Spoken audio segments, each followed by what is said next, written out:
Hola chicos, ¿cómo estáis? Vamos a hacer la última lectura guiada del arte del siglo XX en el cual vamos a ver las corrientes analíticas.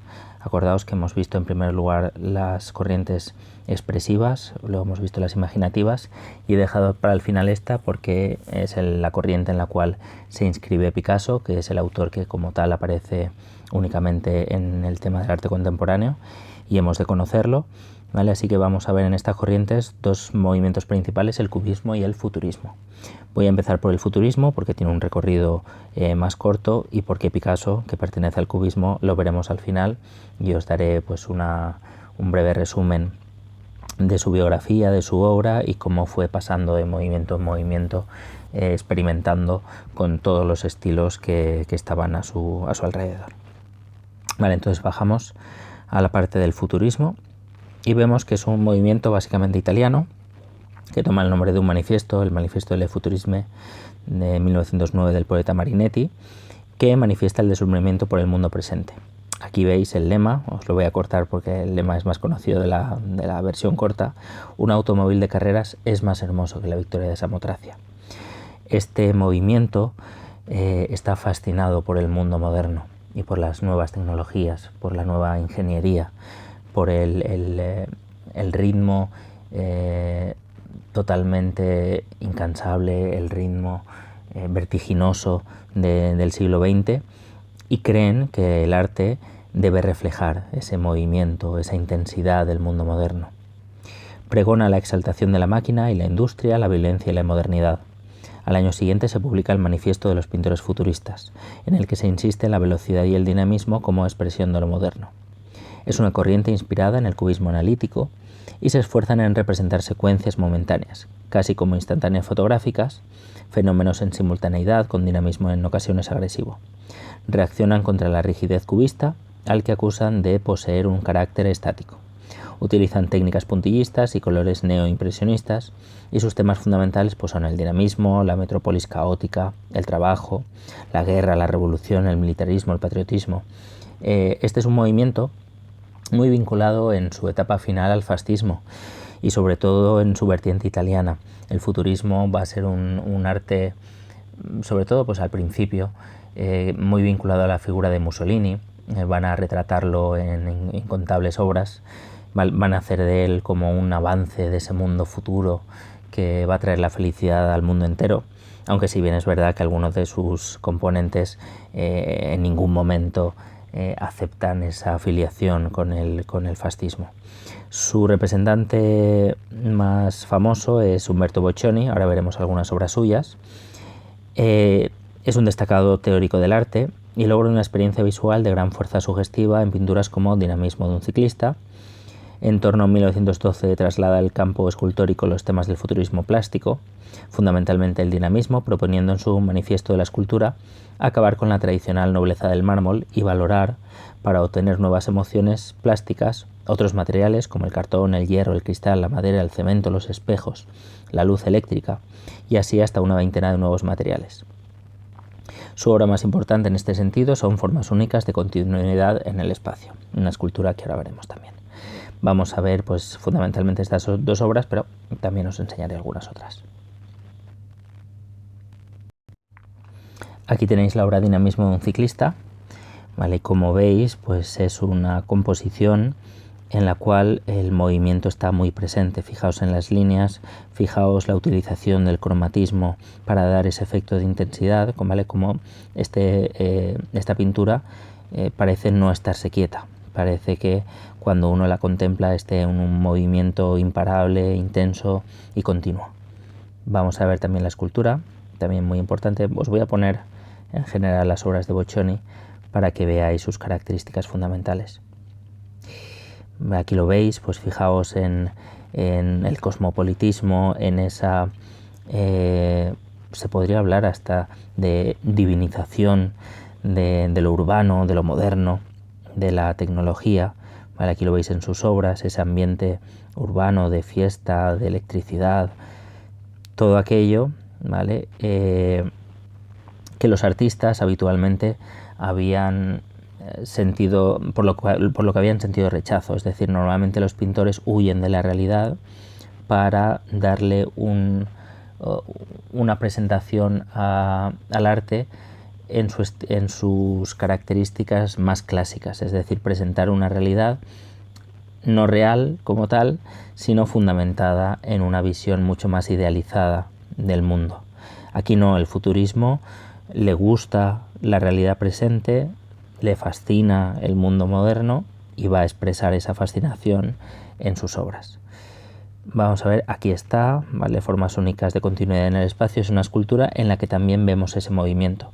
Imaginaos que hacemos una secuencia fotográfica y que esa secuencia fotográfica la intentamos plasmar en una escultura. Vale, pues esto más o menos es lo que nos saldría, ¿vale? Con ese movimiento de este corredor o de este viandante, no sé muy bien, ¿vale? A través de la solidez de los materiales, pero con una inyección de movimiento. Esa es la propuesta de Boccioni. Vale, aquí veis pues eso, más obras en las cuales pues está clarísimo que el dinamismo, el movimiento, la electricidad, no solo ya la luz eléctrica, sino también la electricidad de sus composiciones, está siempre presente. Y vamos ya con el cubismo. El cubismo, como pone aquí, representa la destrucción de las convenciones espaciales que se impusieron en el Renacimiento y la creación de una nueva forma de concebir el cuadro y el espacio. Parte de los intentos de realizar una representación pictórica científica, ¿vale? Sobre todo que viene de los puntillistas, de Cézanne, de esos estudios que se hacían sobre la realidad y cómo percibimos la realidad a través de nuestros sentidos, para los cubistas solo es posible captar la naturaleza de la realidad a través de la estructura interna, no a través del exterior, que es lo que habitualmente había expresado el arte, sino a través de una estructura interna mucho más íntima, por así decirlo, y que es capaz de sentir el artista. La exposición retrospectiva de Cézanne en 1907 influye decisivamente en Picasso y Braque. Algunas telas de Braque se exponen en el Salón de Otoño de 1908, por lo que el crítico Louis Bossels escribe un artículo en el que se acusa a Braque de reducirlo todo a cubos. De ahí parte la denominación de cubista. Fijaos, una vez más, un adjetivo en principio peyorativo se hace con el nombre de ese movimiento. Lo vimos con el barroco, ¿vale? De esa perla barrueca tan ornamentada, tan dinámica. Lo vimos también con el impresionismo, ¿vale? En la cual se criticaba a esos impresionistas de querer dar impresiones por encima de todo. Lo hemos visto también con los Fauves y en ese shock que provocaba ver algo muy clásico frente a una obra de este grupo, o ahora mismo con el cubismo. Características del cubismo: muy influido por el arte africano o el arte negro, elementos fauvistas, los colores planos, la ausencia de contrastes lumínicos, tratan de dar una visión múltiple de perfil de frente de todas las figuras, usan yuxtaposiciones de planos para fingir profundidad, rechazan la perspectiva, domina la línea y la forma sobre el color y la luz, lo que le da un aspecto geométrico, rechaza el movimiento porque rompe con la naturaleza y usan elementos no pictóricos como papeles, arena, cristal, telas, etc. Es lo que se llama la técnica del collage y que será característico sobre todo del cubismo sintético, como ahora veremos. Vale, hay dos cubismos, se ha dividido en dos, uno que sería el analítico y otro que sería el sintético. Como aquí está un poco lioso, os doy pistas básicas sobre qué es uno y qué es otro. Digamos que el analítico no renuncia al figurativismo, es decir, no renuncia a expresar a través del cuadro la realidad. Es decir, vemos un cuadro cubista analítico y podemos ver lo que es. Podemos ver que es un retrato o que podemos ver que es un paisaje. Pero ese retrato o ese paisaje evidentemente están totalmente cambiados. ¿Por qué? Porque lo que hace el cubismo es desmenuzar la realidad, es llevarla a su mínima expresión, es extraer de la realidad sus elementos más básicos y exponerlos todo a una. Es decir, un cuadro cubista aparece como una realidad completa. Los cubistas rechazan el arte anterior, el arte clásico, porque consideran que es un engaño. Consideran que una pintura, sobre todo la pintura, nos ofrece solo una perspectiva de una obra y además nos trata de engañar porque hace trucos con la perspectiva, trucos con la proporción, difumina ciertas partes para dar para resaltar más otras partes del cuadro.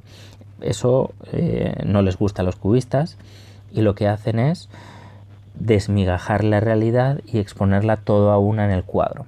Y eso, para hacer eso, se necesita pasar por el filtro del artista, es decir, el artista es el que interpreta la realidad y la expone en el cuadro para que el espectador así la contemple, y contemple la representación del artista sobre la realidad. El cubismo sintético parte de la misma naturaleza, pero ya renunciando de una forma radical al figurativismo. Vemos un cuadro cubista sintético y ya apenas o imposible que captemos algún elemento conocido de la naturaleza. No sabemos si es un retrato, no sabemos si es un paisaje. El cuadro, en el cubismo sintético, se convierte en la realidad. No refleja ninguna realidad, sino que es la realidad. Y para ello, además, se va a combinar con elementos procedentes de la vida habitual, ¿vale? Vamos a tener diversos materiales hasta entonces nunca utilizados en el arte, como puede ser cuerdas, trozos de periódicos, de revistas, plásticos, todo tipo de materiales que convierten el cuadro no en una representación de la realidad, sino en la realidad misma y la realidad que ha querido expresar el artista. Al alejarse de la realidad, lo que hace es mostrar la realidad del artista, no de la naturaleza. El artista deja de ser un ministro, deja de ser un intérprete de la realidad, y lo que se convierte es un altavoz de la realidad. No un altavoz, no me gusta esa palabra, viene a ser como un profeta de la realidad, viene a exponer su realidad al espectador. ¿Vale? Por último, y me voy a desviar, no voy a leeros esto, sino que os voy a explicar un poco así para que conozcáis a Picasso, pues, y luego ya, pues, si queréis lo leéis en los apuntes. Fijaos, Picasso nace en Málaga en 1881, como pone aquí, y sigue más o menos la carrera habitual, teniendo en cuenta que tenía mucha habilidad y mucha vocación por la pintura, pues pretende entrar en la Academia de Arte de Málaga. Crece como artista, crece como pintor, realiza unos cuadros en los cuales muestra una habilidad extraordinaria para la pintura. Y esto lo digo porque muchas veces siempre se vincula a Picasso, pues, con la abstracción, con el cubismo, con pinturas que, según el tópico habitual, podría hacer hasta un niño de 3 años. No, Picasso sabía pintar muy bien, ¿vale? Mucho mejor que seguramente cualquier persona que conozcáis, pero si tiende a la abstracción, si va a tender al cubismo, al surrealismo, a movimientos de su época, es por propia convicción, porque considera que su labor como artista es expresarse a través de esos movimientos. Entonces, a partir de ese momento, va a hacer 2 viajes que le van a marcar de una forma radical. Primero de ellos se va a Barcelona, entra en contacto con el ambiente modernista, con un ambiente tendente también a cierto folclore. Allí cambia un poco su perspectiva y allí renuncia ya a lo que venía siendo el clasicismo academicista de esa época. En ese momento ya se traslada a París y ahí cambia radicalmente ya su percepción sobre el arte y sobre lo que va a ser su futuro. Y allí pasa por diversas etapas. Las 2 primeras son muy conocidas, es la etapa azul, la época azul y la época rosa. La época azul, fundamentada sobre todo en la utilización de ese color azul en sus obras y la plasmación de personajes solitarios y con un fondo de melancolía y de tristeza. ¿Vale? Os lo voy a enseñar algo de cada una de estas épocas. Ahora lo veréis, que siempre se repite ese motivo.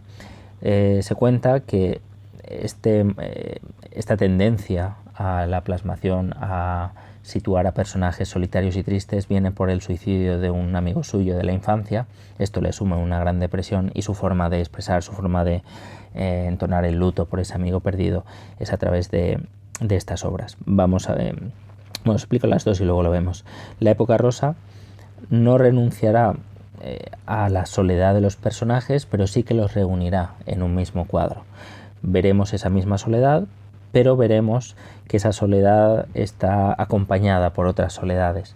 Y además, una característica esencial es que esta soledad se da en ambientes circenses, en ambientes de farándula, en ambientes de arlequines, payasos, etcétera, etcétera. Vale, vamos a ver estos dos y luego seguimos.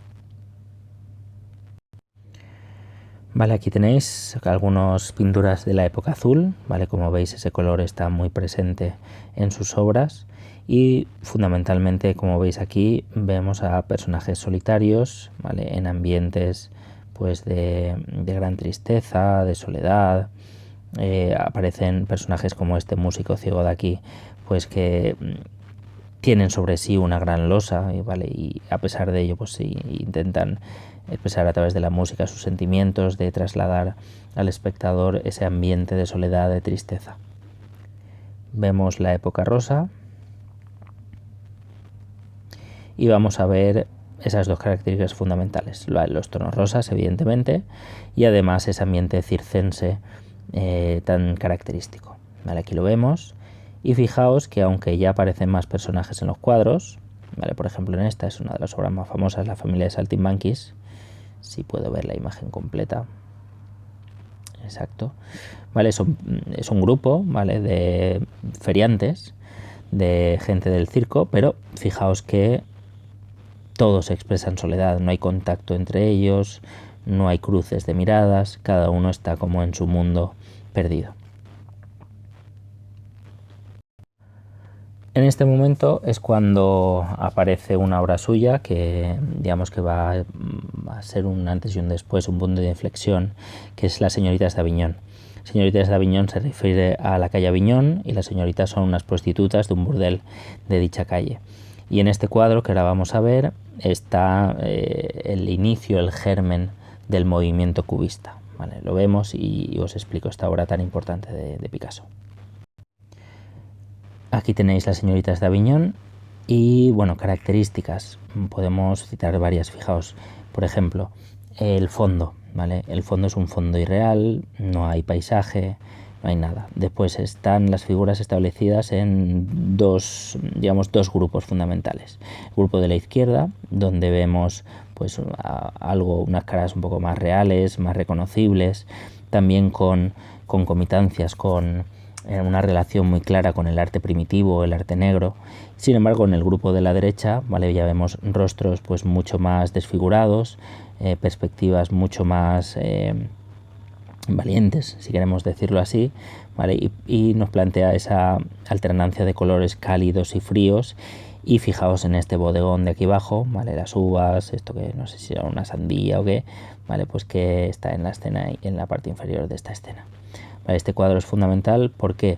Porque como veis ya renuncia no a todo el figurativismo, porque está presente y vemos que son señoritas y podemos intuir incluso que son prostitutas, pero esta realidad ya nos es presentada de una forma muy distinta, ¿vale? Fijaos que aunque podemos percibir su posición, algunas están de frente, otras de lado, pero ya hay características que van cambiando. ¿Vale? Aparece un ojo donde no está, aparece una línea que no debería estar ahí, porque la realidad que se nos expresa es una realidad absoluta, no es una realidad desde un único punto de vista. La realidad es una realidad total, compacta y presentada al espectador de forma completa sin sustraerle nada. ¿Vale? Este cuadro pues es fundamental en la evolución de Picasso. Vale, a partir de aquí, ya junto a George Braque, aunque luego se pelearán entre ellos y se reconciliarán por diversas vicisitudes de la vida, crean lo que viene a ser el movimiento cubista. ¿Vale? Y aquí veis el primer cubismo, es el cubismo analítico, donde podéis ver todavía una representación de la realidad. ¿Vale? Aquí vemos una guitarrista o vemos un retrato, ¿vale? De Ambroise Vollard, o vemos aquí a este señor que parece un poco Puigdemont, o vemos ya pues otras obras que aunque es más difícil de ver, pues aquí todavía se ve una guitarra, o aquí se puede ver no sé si un edificio. La realidad todavía no ha desaparecido, ¿vale? en este cubismo, pero está al revés, no está escondido, sino que pretende estar desvelada. La realidad pretende desvelarse en todas sus perspectivas, desde todos sus ángulos. Vamos a ver ahora el cubismo sintético, en el cual, aunque ya veis esto no sé, el sintético tal cual, a ver, aquí está todo un poco mezclado. Este, por ejemplo, ¿vale? Aquí esto ya sería una obra típica del del cubismo sintético, en el cual ya no hay figuración casi de ningún tipo, y lo que hay es una presentación de objetos, de motivos, de texturas que al parecer no tienen nada que decirnos sobre una realidad externa. Este cuadro es un cuadro que habla por sí mismo, y hay letras, ¿vale? Hay trazos, hay figuras, pero que no nos pretenden contar nada. Es una realidad presentada como tal y que vale por sí misma. También es verdad, y es una característica muy importante del arte contemporáneo, así como el arte clásico se explica a sí mismo, no necesita aportar nada al espectador para que entienda la obra, en el arte contemporáneo habitualmente sí. Es decir, habitualmente en el arte contemporáneo el artista se ve en la obligación de explicar su obra, de por qué es así, que ha intentado explicar, y eso se hará a través de manifiestos, a través de tratados, en los cuales el movimiento de una forma alcanzará una participación intelectual en el mundo del arte, por así decirlo. Y luego ya, pues las últimas etapas de Picasso, aparece una primera... Picasso además siempre ha ido evolucionando y ha ido cambiando su forma de expresión en el arte, sobre todo a partir de las amantes que ha tenido, o de los amigos que ha hecho, o de los ambientes en los que se ha movido.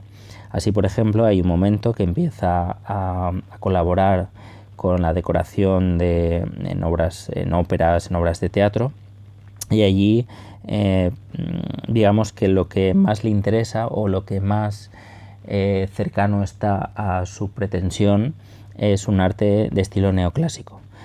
Hay una etapa neoclásica, como pone aquí, de los años 20, con obras como La flauta de Pan, ¿vale?, en las cuales no desaparecerá el cubismo, no desaparecerá el toque del Picasso más cubista, pero sí que se retrotraerá a un neoclasicismo de una forma muy importante. Luego ya, en la década de los 30, es una época muy dura, porque va a ser la escalada que nos va a llevar a la Segunda Guerra Mundial, y sobre todo en lo que a él respecta a la Guerra Civil Española, en la cual pues pintará el Guernica como una de las obras culmen de su biografía.